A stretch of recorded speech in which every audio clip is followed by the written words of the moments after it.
But we come now to have a look at the rise of Babylon the Great in the personages of Cush and Nimrod and Semiramis. And we'll be dealing with those three characters in the main in the course of the next 45-50 minutes or so. And this is not quite so challenging in terms of expositional requirements to think hard, but it is, I think, very interesting for those of us who know where the system comes from and who seek its destruction. And we, of course, in that are with our God. He seeks its destruction and its replacement by the kingdom of God upon the earth. Because what we're dealing with here is the development of the kingdom of men. Of course, this is a well-known Christadelphian chart that goes right back to our origins in Elpis Israel of 1848, 1849. And this is what Brother Thomas presents in the third part of Elpis Israel. Here is Nebuchadnezzar's image, which has its origins, of course, beginning with Babylon, and that goes right back to Nimrod. Nimrod is the founder of Babylon.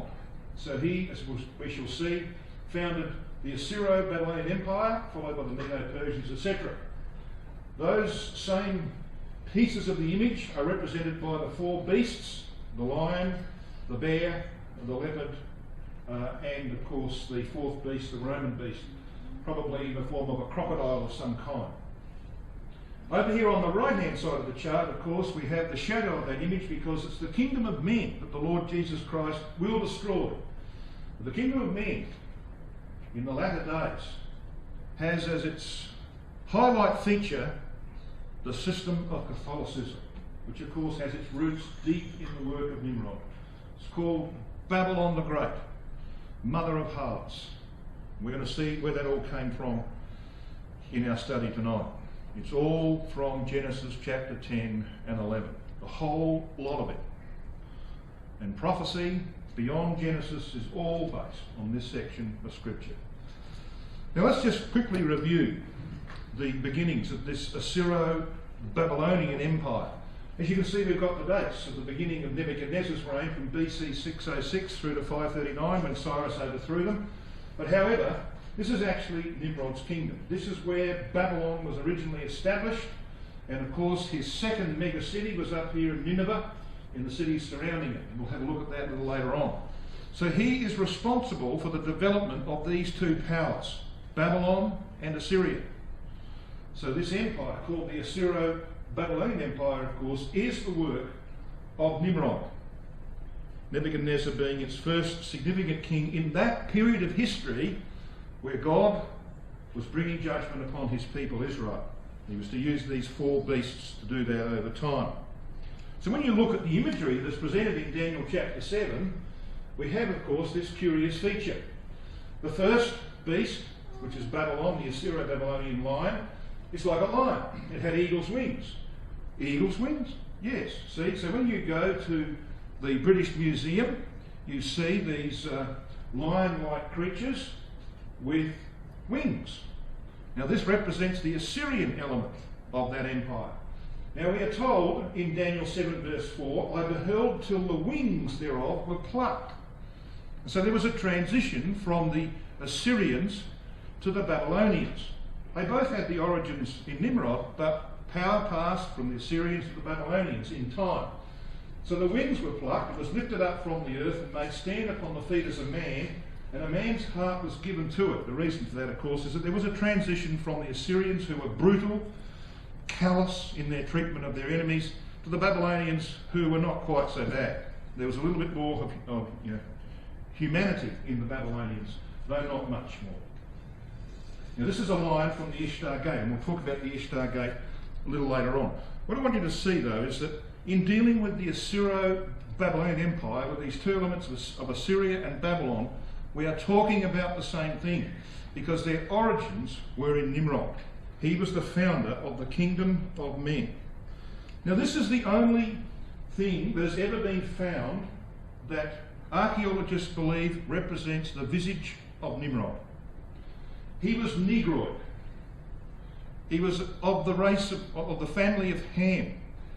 And Ham was the father of the dark races. So Nimrod, who becomes the first pope, the first god king of the earth, was black. And I personally believe that if not the last, and I think it probably will be the last, but if not the last, between now and the destruction of this system in 2060, which we spoke about last evening, one of those popes will be a black man. Probably the last one, because the first pope was a black man. Very interesting, isn't it? But that's the only thing that they've ever found that represents the face of Nimrod. Now, the name Nimrod comes from the Hebrew verb marad, meaning rebel. By adding an N before the M, it becomes an infinitive construct according to Hebrew linguists, and I'm not one of them. And therefore they come up with the name Nimrod. And that name means, as we've seen, the rebel, or we will rebel. So that's the meaning of this man's name. And of course it's that rebellion that we've just read about in Genesis chapter 11 and verses 1 to 9. Now this came about because Cush had a son. Just come back to chapter 10 of Genesis and verse 8. And Cush begat Nimrod, it says, and he began to be a mighty one, a Gibor, a mighty warrior in the earth. We're going to talk about that mighty warrior status of Nimrod in a moment. Let's just have a look though at this phrase, Cush begat Nimrod. Now, this is not exactly, this phrase here, Nimrod ben Cush, is not exactly the Hebrew, this is not the same word as begat, but the idea is the same, isn't it? Nimrod is the son of Cush. Just happens to have a numerical value of 666. This is all quite accidental, of course.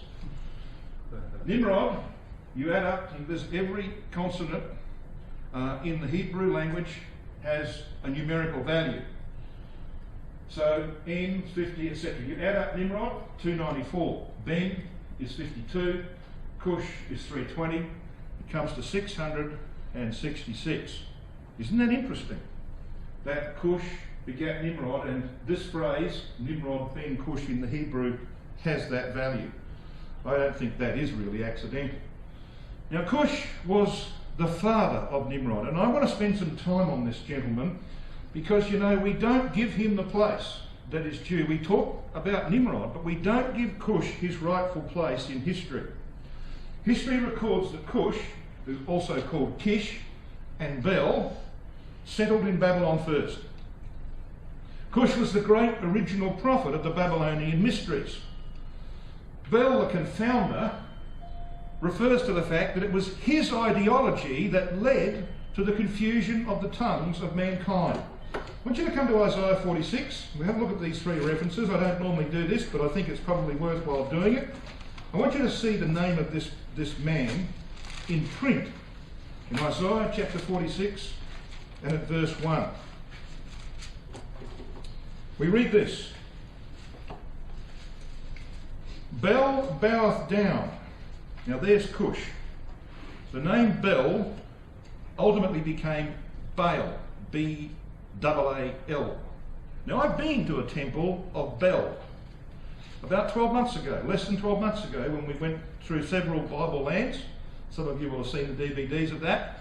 We went to the temple of Bel at a place called Tadmor, which Solomon built, right on the fringes, the eastern fringes of his kingdom.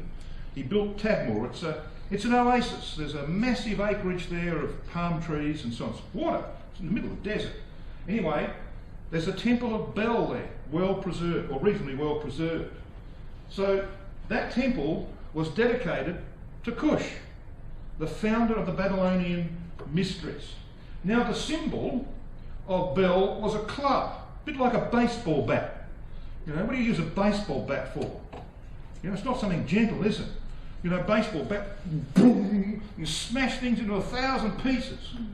So Bel is the one responsible for scattering mankind, confounding their tongues. God holds him responsible because he was the one that invented the ideas, the doctrines. He wrote Nimrod's statement of faith. And it was Nimrod who implemented it. So this man Cush occupies a very, very important place in the scheme of things. Just come over to Jeremiah. No, sorry, just stay here in Isaiah 46 verse. I haven't finished the verse, have I? Bel, or Cush, boweth down. Nebo. Now Nebo, of course, is a reference to the patron of culture and learning. This is the part of the name Nebuchadnezzar. I've also been to a temple of Nebo in the same place at Tadmor, just across the road from the temple of Bel. Nebo stoopeth down, their idols were upon the beasts and upon the cattle, etc. So we've got these two gods of Babylon, both of which were to play a prominent part in the history of Israel and of the world. Come over to Jeremiah chapter 50. Now many of you will be aware that Jeremiah 50 and 51 provide the roots for Revelation chapter 18 in particular.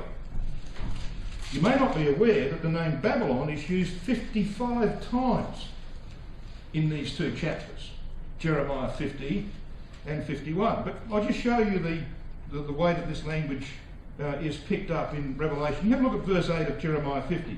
Remove out of the midst of Babylon, that's Revelation 18 verse 4. Come out of her, my people.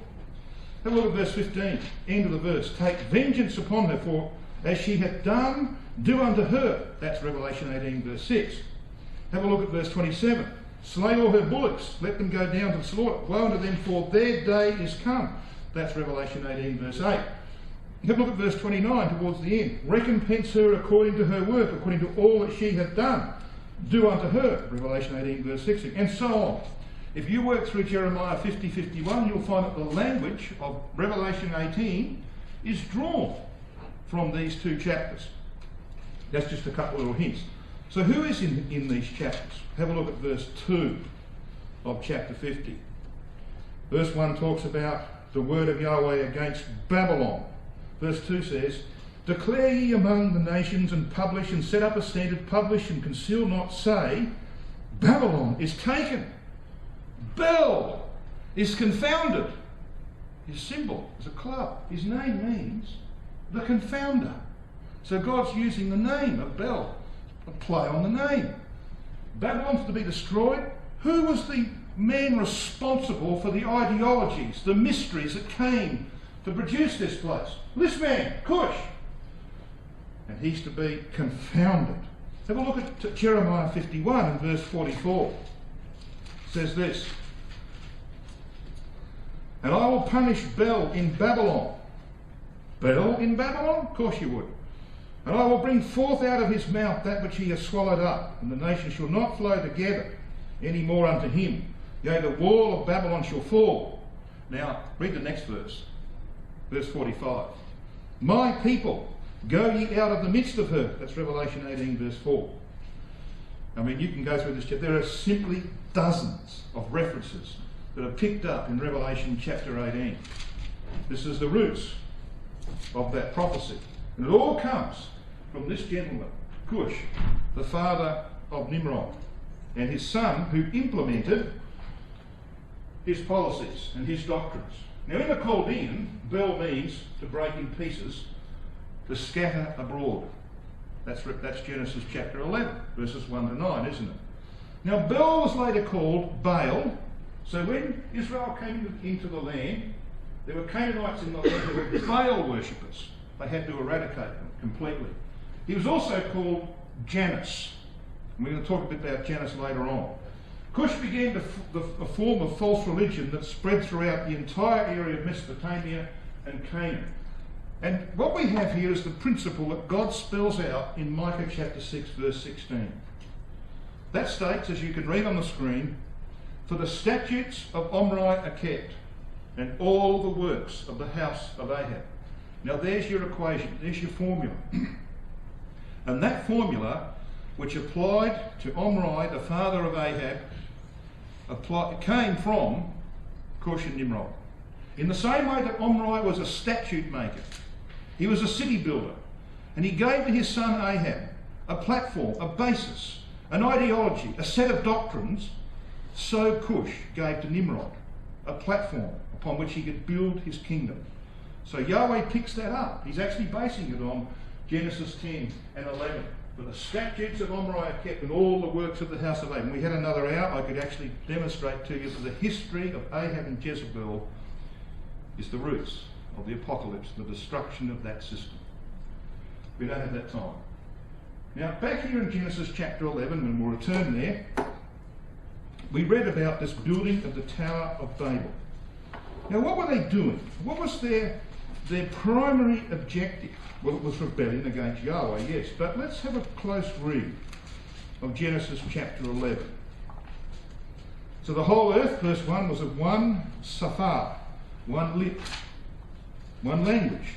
And ultimately, of course, when we come to Zephaniah chapter 3, we're going to see that that's actually a reference to religion. It came to pass, as they journeyed from the east, that they found a plain in the land of Shinar, and they dwelt in it. We're going to talk later on about Shinar and who that represents. And then they said one to another, "Go to, let us make brick and burn them thoroughly." They had brick for stone, and slime or bitumen they had for mortar. And then, verse 4, they said, "Go to, let us build us a city and a tower, whose top may reach unto heaven." Now, why are they going to do this? What's the purpose of building a tower that reaches to heaven? Well, it's got two purposes. One, it's a direct challenge to him who dwells in the heavens. And two, it's a way of escaping another flood. And we're going to see that tonight. The history records that was one of the aims of Nimrod in building this tower. But one of the greatest reasons for this was to make us a name, lest we be scattered abroad upon the face of the whole earth. Make us a name. Now that word happens to be Shem, as we're going to see shortly. Let us make us a name. Shem means a name or a noun. And it's possibly a deliberate play on the name of Shem, who becomes Melchizedek, installed as Yahweh's priest in Salem. And Brother Thomas says in Elpis Israel, it is probable that Shem was the personage to whom Abraham paid tithes on his return from the slaughter of the kings. So what were they doing? What were they aiming to achieve? Well, this rebellion sought to promote a counterfeit religion. The ancient Antichrist was their purpose. They were going to make themselves a name. And Nimrod was going to usurp the authority of God. He was going to put forth himself as the one who could have dominion over the wild beasts. And that was God's prerogative, wasn't it? He was going to usurp that. And because he usurped it, he could claim to be God on earth. And Revelation chapter 11 verse 4 talks about the two witnesses standing before the God of the earth. It's the papacy. And this is its origins, way back here in Genesis chapter 11. Establishment of a name of blasphemy. That's what he was about. And this is what God did. This was his answer to Nimrod's rebellion. Now in the beginning, the Elohim said in Genesis 1 verse 26, "Let us make man in our image and after our likeness." Notice the language. Let us. It's a divine prerogative. Let us. They had the power. They were sent on the mission. The Elohim said, God has sent us on this mission. Let us make man in our image and after our likeness. But now man defies that objective. In Genesis 11 verse 3, they say, "Go to, let us make brick." In verse 4 they say, "Go to, let us build us a city and a tower." In verse 4 they say, "Let us make us a name." So what does God do in response? Well, in verse 7, he sends his angels. "Go to, let us go down, and there confound their language, that they may not understand one another's speech." In the beginning, when God made man in his own image and after his own likeness, it was for religious purposes. It was that man might manifest God. The very first doctrine of the Bible is God manifestation. It occurs in Genesis 1 verse 1, doesn't it? In the beginning, God created the heavens and the earth. Teaches God manifestation. How? Well, you've got the plural term Elohim used, and the singular verb bara, created. And nobody confuses singular and plural. As Brother Thomas points out in Elpis Israel, that's a grammatical error. Give that to an English professor and he would say that's nonsense. You never confuse the singular verb with a plural noun. You don't do that. God did in the very first verse of the Bible. Why? Because he's teaching the doctrine of God manifestation. A multitude of angels representing one. He's the creator. So the literal translation of Genesis 1 verse 1 is, in the beginning, Elohim, he created the heavens and the earth. How did God do it? Through a multitude of those who manifested his power and his glory. That's his purpose. God manifestation in the first verse of the Bible. It's the primary doctrine of the Bible. That's what he was setting out to do in Genesis 1:26. Let us make man in our image. What do they do? Create a name of blasphemy. So what is he going to do in response to that? Let us go down and confound their language. In other words, their religion. So they won't speak the same doctrine. They won't speak the same language. So that's why he sent his angels to confound them. Now let's come back to Genesis 10 verse 9. Who was the leader of this rebellion? Who was the one that made the suggestion to create a name of blasphemy? Well, I don't think there's any doubt about that. Genesis 10 verse 9. It was Nimrod. And we are told in that verse, he was a mighty hunter before Yahweh. Now the word mighty, as I said, Gibor. The word hunter means the chase. So he's a mighty warrior, or a hero of the chase, as Rotherham translates that phrase. Chase of what? Well, initially animals, to subdue them, but then of men, as we're going to see. Even as Nimrod, it says, the mighty hunter before Yahweh. Now this word before is very important. It's the Hebrew word pani. Means in front of, before, to be, to front, the front of, in the presence of, in the face of, at the face or front of. Pretty obvious, isn't it?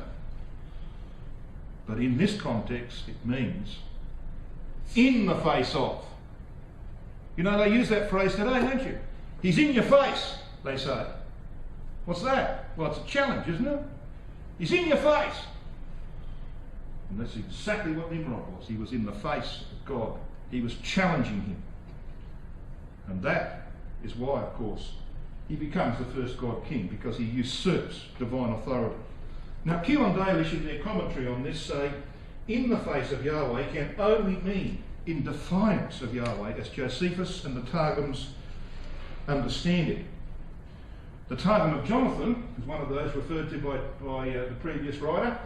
From the foundation of the world, none was ever found like Nimrod, powerful in hunting and in rebellions against the Lord. So here was a man that became a mighty hunter, and that was all designed to usurp divine authority. So as I said, there's the Assyrian kings, and this goes up to 669 BC, so it's a long time after Nimrod. He was 2260 or something like that. This here represents the Assyrian king's way of maintaining their power. They got that tradition from Nimrod, a mighty hunter in defiance of Yahweh. This is how they preserved their authority before their people, by subduing the animals, which was a divine prerogative. Now, archaeologists have found tablets. This is the 11th tablet you can see down here. Tablets which record what is called the Gilgamesh epic. Anybody ever heard of the Gilgamesh epic before? Yep, we've got at least one. Now the question is the Gilgamesh of this epic story actually Nimrod? I want to spend a little bit of time on that. Gilgamesh was a vile, filthy man. His arrogance, ruthlessness and depravity were a subject of grave concern for the cities of Europe. That is Erech, his kingdom. We're going to go back and have a look at Erech in a minute, in Genesis chapter 10 and verse 10. They sought to distract his mind from the warrior's daughter and the nobleman's spouse, whom it appears he would not leave in peace. You can see what sort of man he was. Dr. David P. Livingston makes this comment on the Gilgamesh epic. In the epic, the hero is a vile, filthy, perverted person, yet he is presented as the greatest, strongest hero that ever lived. So that the one who sent the flood will not trouble them anymore. Gilgamesh sets out to kill the perpetrator. So he actually sets out in the epic to kill the perpetrator of the flood, meaning Yahweh. Come on! Can men do that? Well, he tried. Josephus in his Antiquities says this. He also, he's talking about Nimrod, he also said he would be revenged on God if he should have a mind to drown the world again. For that he would build a tower too high for the waters to be able to reach, and that he would avenge himself on God for destroying their forefathers. So there was an anger against God. So when it says in Genesis chapter 10 and verse 9 that he was a mighty hunter before Yahweh, don't get the idea that that means that God looked down and said, oh, he's brilliant, look at him, chasing lions, he's terrific. No, this is about Nimrod in the face of Yahweh, defying him and usurping his authority and becoming himself God upon the earth. Gilgamesh challenges Yahweh. In the epic, Gilgamesh says, if I fall, I will establish a name for myself. That's Genesis 11 verse 4. Let us make us a name. Gilgamesh is fallen, they will say, in combat with terrible Huwawa. And the Huwawa of the epic is the biblical Yahweh. So that's his challenge, you see. Josephus adds this. Now it was Nimrod who excited them to such an affront and contempt of God. He was the grandson of Ham, the son of Noah, a bold man and of great strength of hand. He persuaded them not to ascribe it to God, as if it was through his means that they were happy, but to believe that it was their own courage which procured that happiness. He also gradually changed the government into tyranny, seeing no other way of turning men from the fear of God but to bring them into a constant dependence upon his own power. So you're going to turn men from God? Create yourself as a god, and they will then eventually distance themselves from the God of heaven. That was his policy. I think I know another gentleman who sits somewhere in the middle of the world today in a place called Rome, in a building called the Vatican, who has similar ideas. You know him too? Yeah, Papa, the Pope. Because this gentleman, Nimrod, was the first Pope, and that's where these traditions come from.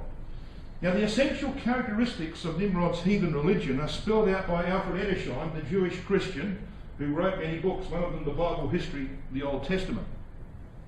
And he makes this statement. Even Josephus, the ancient Jewish historian, regards Nimrod as the father of heathenism, the characteristic of which is to find strength and happiness in sin, and not in God. Its essential principle is to reject all that is not seen, and to cling to that which is temporal. Idolatry is the religion of sight in opposition to that of faith. Instead of the unseen creator, man regarded that which was visible, the sun, the moon, the stars, as the cause and ruler of all. Or else he converted his heroes, real or imaginary, into gods. The worship of the heavens, the worship of nature, or the worship of man, such is heathenism and idolatry, says Edersheim. The worst of it was that man gradually became conformed to his religion. He first imputed his own vices to his gods, and next it imitated the vices of his gods. Now man wouldn't do that, surely. Or does he? You know, the film industry is only a year or two ahead of society, and society is catching up with the film. So they'll depict things in films that people then practice. That's why the world's like it is today. And I wonder who's responsible for the film industry. Jews. Incredible, isn't it? The people who are supposed to have one God. Isn't that amazing? Anyway, we carry on. In the 1st of Chronicles chapter 1 verse 10, we read this statement. And Cush begat Nimrod. He began to be mighty upon the earth. The Chaldee paraphrase for that verse says, Cush begat Nimrod, who began to prevail in wickedness, for he shed innocent blood and rebelled against Jehovah, they say, or Yahweh. Now, this brings another aspect into it. Whereas Nimrod initially established his power by becoming a mighty hunter and pursuing and killing animals, wild beasts, the time came when he turned his attention to his opposition to men, and murder became his policy. Anybody who opposed him, like Lamech of old, was subject to very real danger. He was going to murder them. So Keel and Dalish make this comment about that. Nimrod, hunter of men. They say, Nimrod was mighty in hunting, and that in opposition to Yahweh. He founded a powerful kingdom, and the founding of this kingdom is shown by the verb with consecutive to have been the consequence or result of his strength in hunting. Hence, if the expression, a mighty hunter, relates primarily to hunting in the literal sense, we must add to the literal meaning the figurative signification of a hunter of men, a trapper of men, by stratagem and force.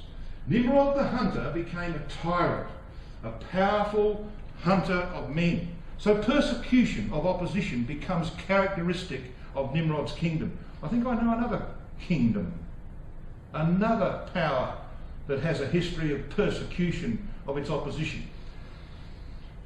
The Jerusalem Targum goes on to say this about Nimrod, the hunter of the sons of men. He was powerful in hunting and in wickedness before the Lord, for he was a hunter of the sons of men. And he said to them, depart from the judgment of the Lord, and adhere to the judgment of Nimrod. Therefore it is said, as Nimrod is the strong one, strong in hunting and in wickedness before the Lord.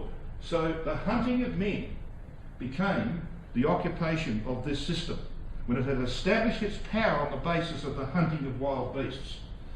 I want to talk now about where this all led. When this confusion of tongues came about in Genesis chapter 11, what happened then? Did Nimrod say, well, oh look, this has been unfortunate, we can't understand each other. Well, let's just give up, shall we? We won't bother anymore. Did he say that? No. And we're going to see exactly what he did. We're going to have a look at this city builder, the beginning of whose kingdom was Babel and Erech and Akkad and Calneh in the land of Shinar, as it says in Genesis chapter 10 and verse 10. For he was a city builder. And guess what? One of the cities that he built, this one here called Erech, was based upon, if not the same place, the name of the very first city built by a man. You know that? It was Cain's city rebuilt. Bryce Self, in a book called Semiramis, Queen of Babylon, makes this statement. It was in Mesopotamia that the first cities were built after the flood. And the first of these was quite naturally named after the very first city built by man, before the flood, Enoch. And Cain was the builder of that city.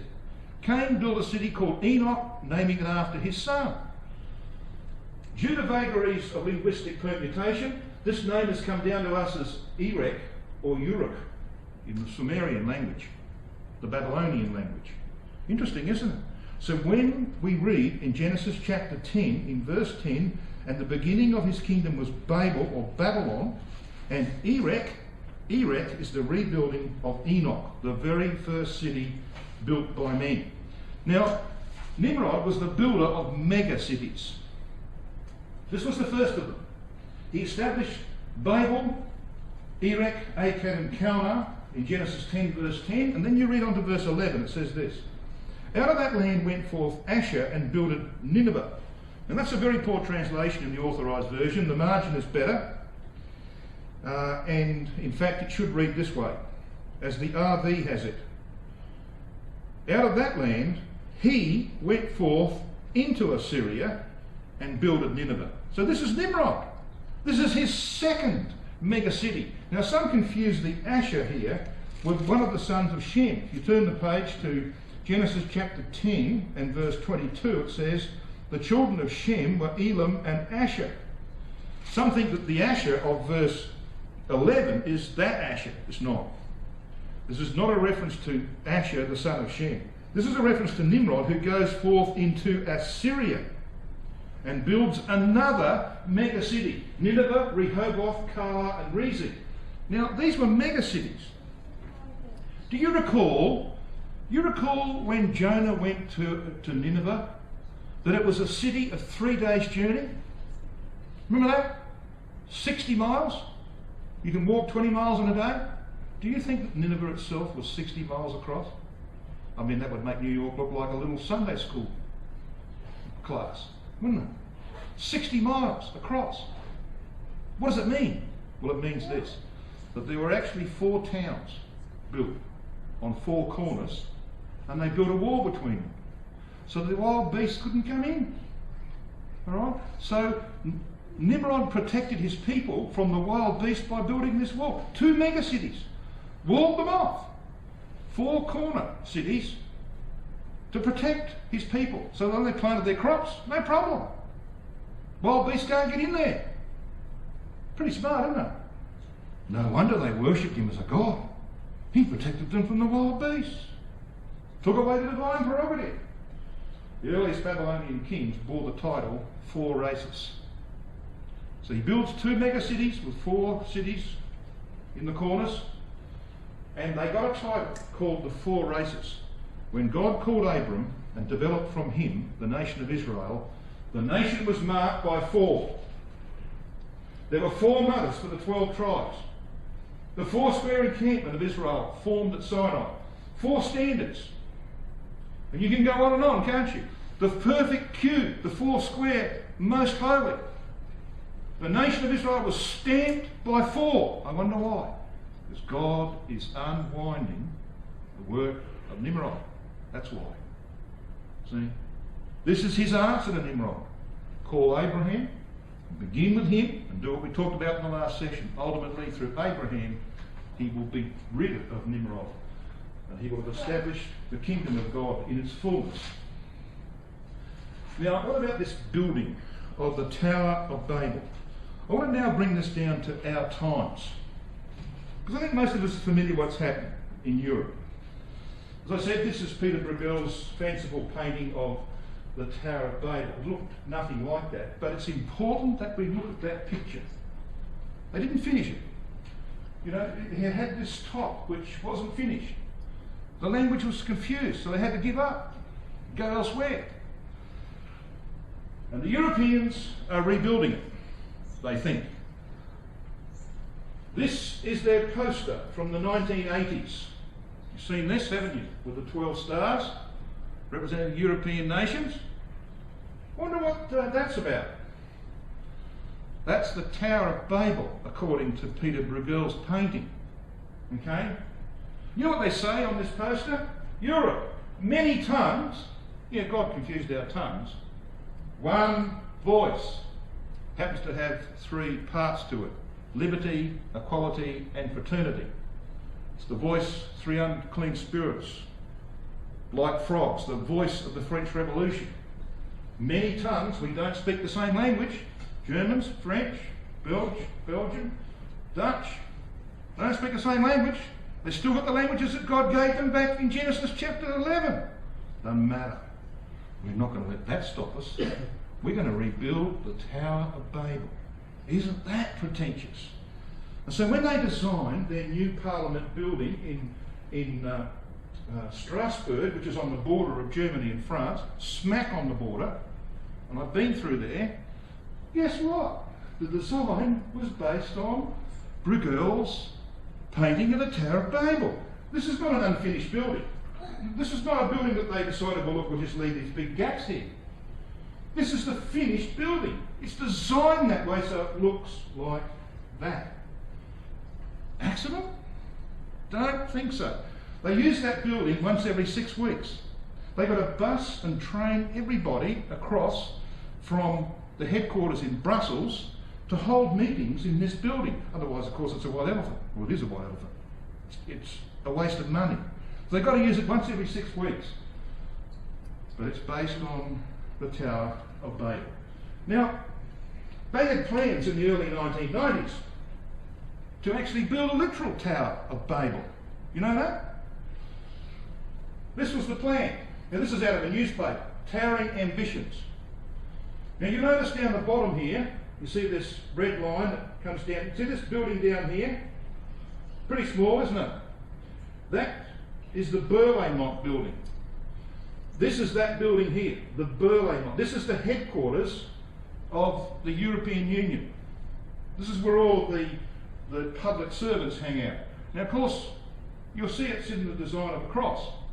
A crooked cross, by the way, because it's based on Catholicism. When 6 nations met in Rome in 1956, 6 nations, all right, in 1956, and they signed the Common Market Agreement. That's where the European Union came from. So when they built the headquarters, it was in the shape of a cross because the papacy had underwritten that system. It was at the base of it. They were going to build a building over the top. They're going to put the legs in the points of the cross, okay, down here and here. And they're going to build this building, which was 1 kilometre high. That's 0.6 of a mile. 1 kilometre high. And from the top of that, you would see for 120 kilometres, they reckon. There would be restaurants and all sorts of things up in here. Hotels, well, of course, they never had the money to build it. But that was their ambition. They wanted to build another Tower of Babel.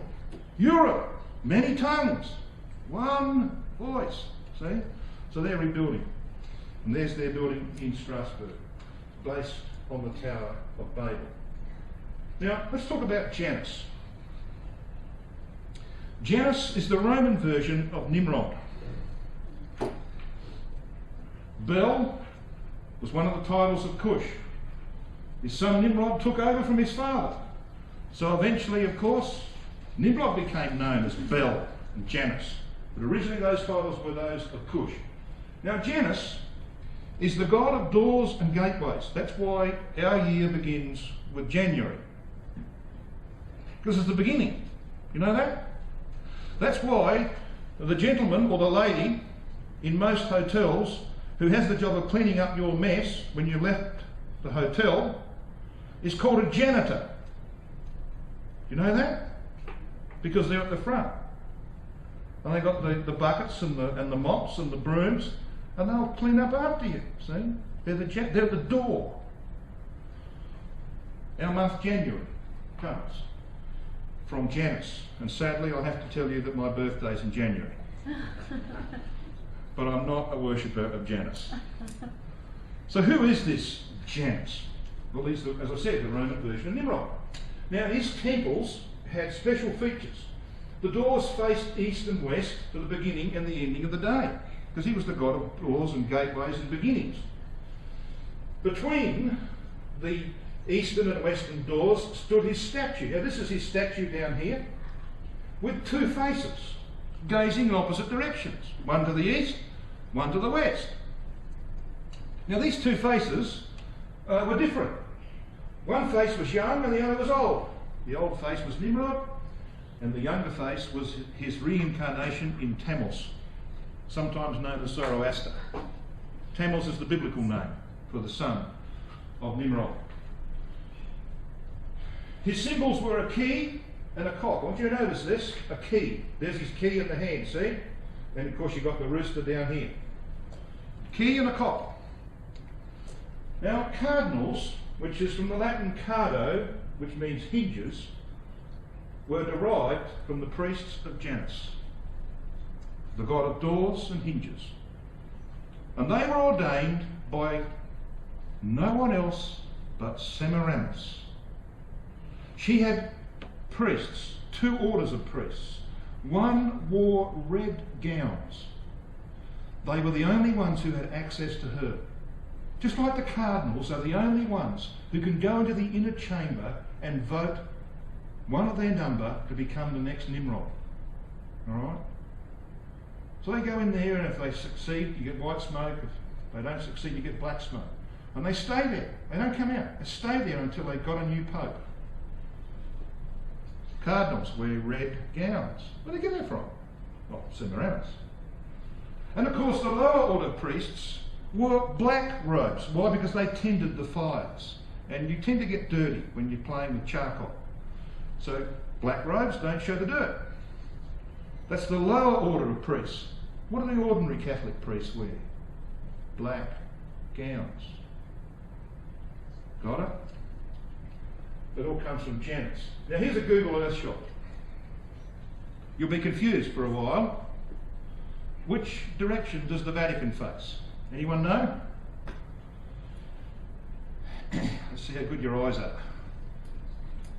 South. You reckon it faces south, Jason? Anybody else? East, west. Yeah, you're dead right. Down here is the compass. East is that way, right? West is that way. So this is east-west. You know how I know that's true? I went there in 2005 and I walked up this street. Here's the forecourt of the Vatican, by the way. I walked up the street to the Tiber. And it was 11 o'clock in the morning. I couldn't believe, summertime, couldn't believe the power of the sun was coming straight down that street. The sun was over here, it was bearing down upon the Vatican as I walked up that street. So the Vatican faces east. I wonder why. Well, it's based on the temple of Janus, that's why. Now, did you happen to notice the shape of this building? It's a key, isn't it? You see, there's the handle of the key. That's the part that you use in your fingers to turn it. And here's the part that goes into the lock, okay? It's a key. I wonder where they got that from. Well, Janus is the god of doors and locks. His symbol is a key. Okay? And they want you to know that, don't they? When you go here, it's the key of Janus. So, guess what? When you walk in every single door of the Vatican, that's what you see. The keys of the kingdom of heaven, they say, which were given to Peter, who they allege is the first pope. Wrong.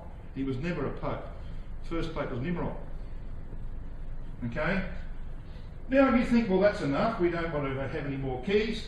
I happened to climb the 556 steps to the top of the Vatican, and you get up there, and you've got to be pretty thin. You wouldn't make it, Michael. Too tall, too big. You get up there, you get up this like corkscrew, and you go up to the top here, and you look out over the Vatican. I have photographs looking down that way and looking over this way. Guess what's at the back? Down here, a garden bed. Guess what shape the flowers are in? 2 keys. They want you to know who they are, or who they think they are. And there's another thing we're going to talk about a bit later. When you're at the top here, you see what you see throughout this building, the letters PM. Now, we in Australia have a Prime Minister. Let me tell you, it's not Prime Minister that they're referring to.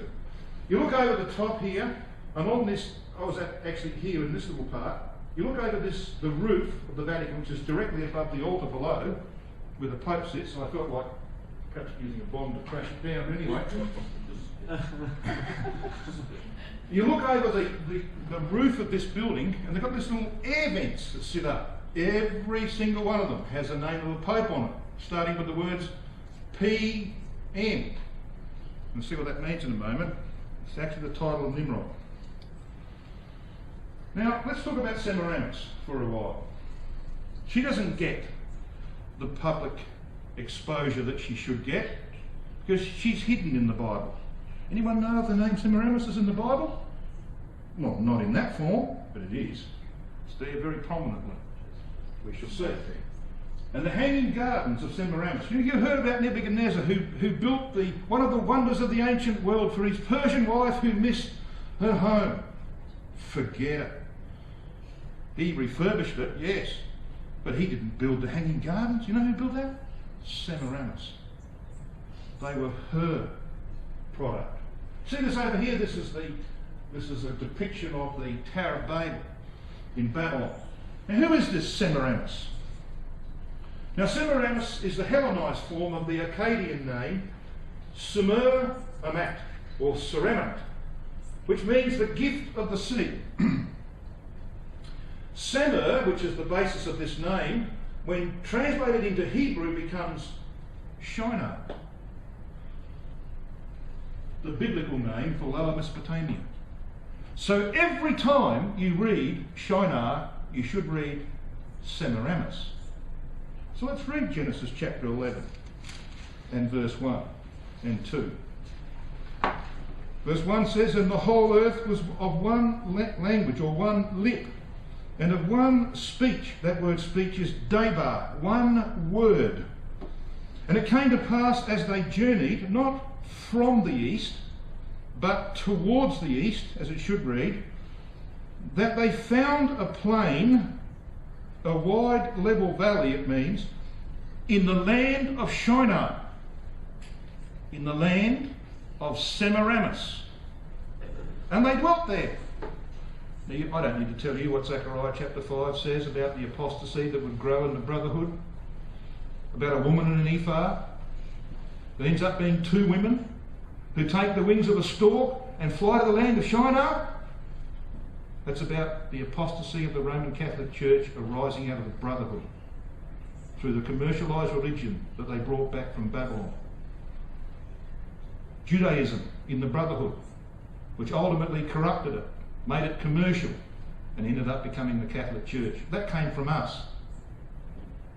And it's called the land of Shinar because, you see, at the root of this was a very savage woman, an evil woman named Semiramis, the wife, son-alleged the mother of Nimrod. That wouldn't surprise me at all.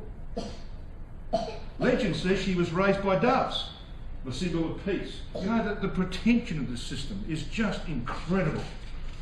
Raised by doves, the symbol of peace, and it rests to him to know her, isn't it? She came out of the ark, this lady. So she thinks. She came from the ecclesia. That's where Catholicism came from. The ecclesia. Revelation 2. I have one thing against you, Thyatira. You suffer that woman Jezebel. Who did Jezebel match herself against?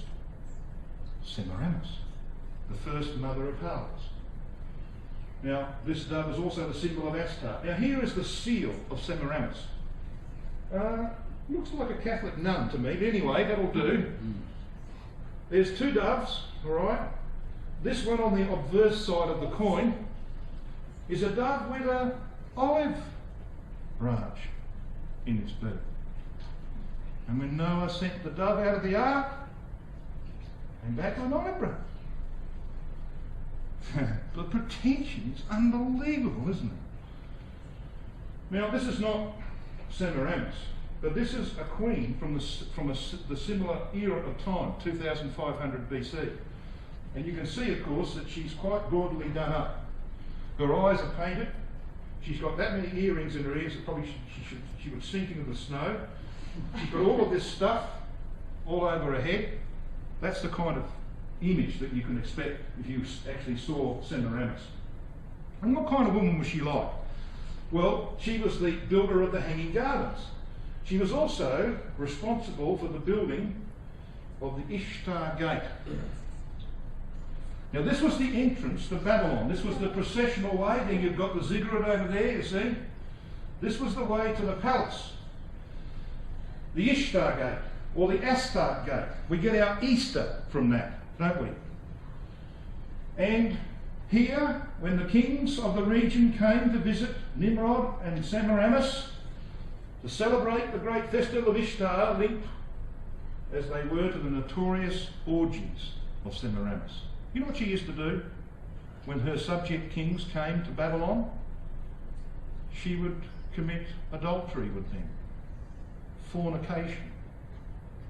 She was the first mother of harlots with whom the kings of the earth committed fornication. That's Revelation 18, isn't it? That's where that came from. I told you that there's no prophecy after this that doesn't have its roots here. You're becoming convinced of that? There isn't any prophecy. It all comes from here. So we have in the Apocalypse, in Revelation chapter 17, this harlot woman with this inscribed on her forehead. Mystery. Babylon the Great. The mother of harlots and abominations of the earth. Now I want you to come to Revelation chapter 17. We're almost done.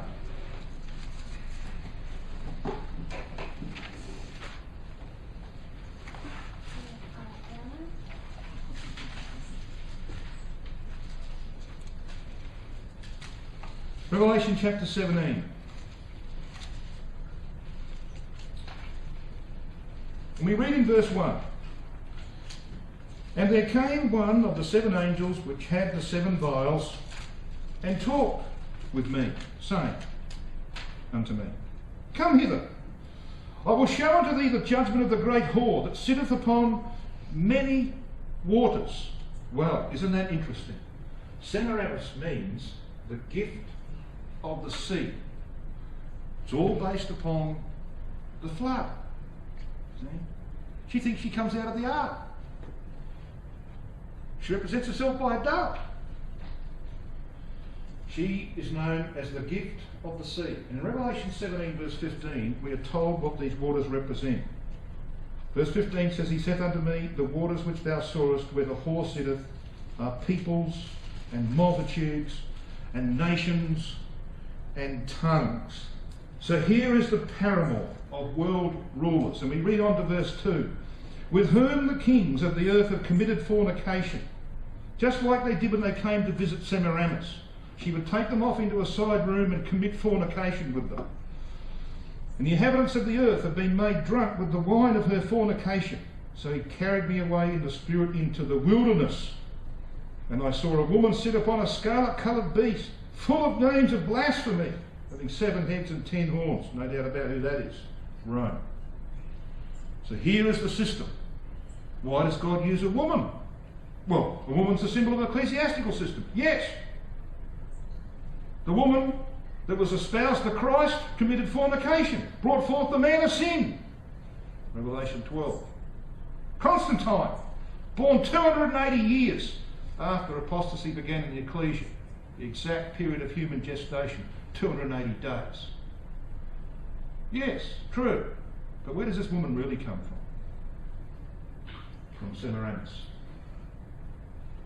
the mother of harlots and abominations of the earth, the wife and alleged mother of Nimrod. And if Nimrod is God, then God has a mother. And to the Catholics, Christ is God. And God has a mother. Mary, they call her. Interesting, eh? So there's no doubt where the roots of that system are from. And there's no doubt who the popes are. Because this is a photo that I took with my own camera. Standing on this marvellous marble of the floor of the Vatican, which just happens to be 666 feet long. Quite accidental, of course. And this is what you see everywhere. I saw literally thousands of these. Can you see them? Pont, P-O-N-T, dot, max, dot, pont. That's short for Pontifex Maximus. It's rather unusual, almost like a clown's name, isn't it? Pontifex Maximus. You know, you can sort of see, this is Roman, obviously. Well, is it? No. This is Babylonian. So where does Pontiff come from? The Pope is acknowledged as the Pontifex Maximus of the Roman Church. That's why they've got these PMs everywhere. PM Leo and PM this and PM that. Because he was the head of the Roman Church, the Pontifex Maximus. The title of pagan Roman emperors who were official high priests of the pagan mysteries was also Pontifex Maximus. The title can be traced right back to Nimrod. That was the title that he gave himself. Pontifex Maximus. An additional fact, the supreme pontiff of paganism bore the Chaldean title Peter, which meant the interpreter of the mysteries.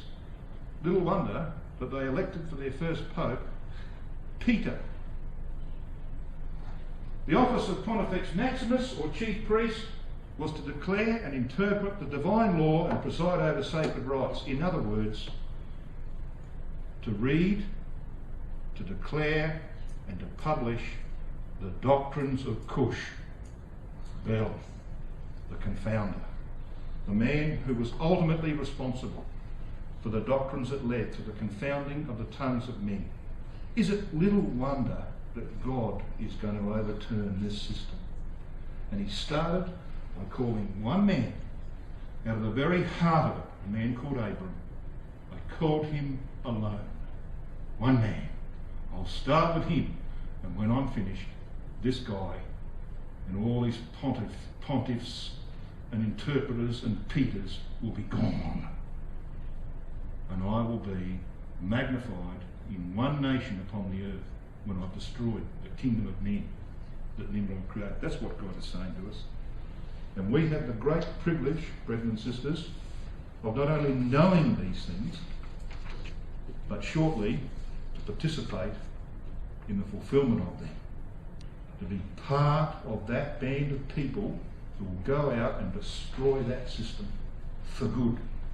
And 40 years after Armageddon, certainly by 2060, there will not be one Pope or Roman Catholic left on earth. That's the job that you've got in front of you the next 40 years of Christ, or 50 years that Christ comes tomorrow. And let's hope that he soon comes to put an end to that system.